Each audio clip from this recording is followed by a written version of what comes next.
حضور نے جبریل امین سے پوچھا مجھے جہنم کے عذابوں کا ذکر سناؤ۔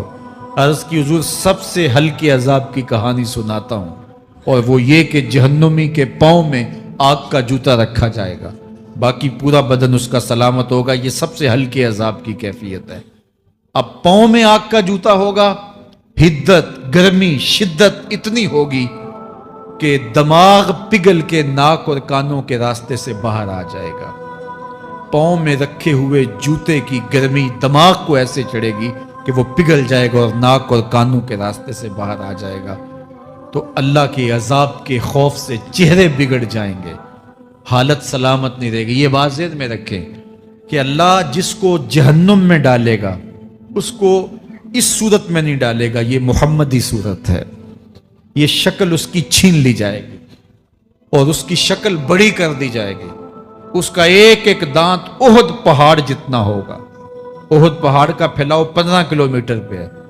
15 کلومیٹر کا ایک دانت اور 32 دانت کتنے ہوں گے تو منہ کتنا بڑا ہوگا۔ اس کو اتنا بڑا اس لیے کیا جائے گا تاکہ وہ عذاب کی تکلیف زیادہ سہے۔ 70 گز موٹی کھال ہوگی اور کھال جل جائے گی تو اللہ قرآن میں فرماتا ہے ہم نئی کھال دے دیں گے تاکہ عذاب کی تکلیف اس کو گوارا کرنی پڑے۔ پھر چیخے گا، چلائے گا، ہائے مجھے پانی دو، پانی دو، پیاس کی شدت ہے۔ 70 سال تک تو اس کی کوئی آواز ہی نہیں سنے گا۔ 70 سال کے بعد داروغہ جہنم چیخ کر کہے گا کیا مانگتا ہے؟ وہ بولے گا مجھے پانی چاہیے۔ کہا جائے گا تو بے بھی ملتا ہے پانی۔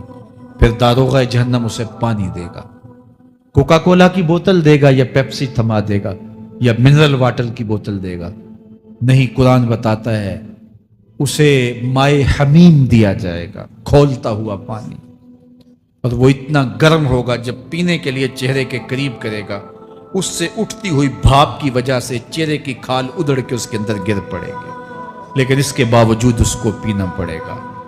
اللہ فرماتا ہے یہ دنیا ہی سب کچھ نہیں ہے، سمجھ لیا یہی سب کچھ ہے، آخرت کو بھول گئے، صبح اٹھے کام پہ چلے گئے، شام آئے آوارگی میں چلے گئے، صدائیں آتی رہی حی علی الصلاح حی علی الفلاح، کوئی پرواہ نہیں کی، نہ پیشانیوں نے سجدے کیے، نہ سوچوں میں پاکیزگی آئی، زندگی یوں گزار کے چلے گئے۔ ایسے نہیں، کہا ایک وہ ہوں گے جن کے چہرے شگفتہ گلاب ہوں گے، ایک وہ ہوں گے جن کے چہرے بگڑے ہوئے ہوں گے۔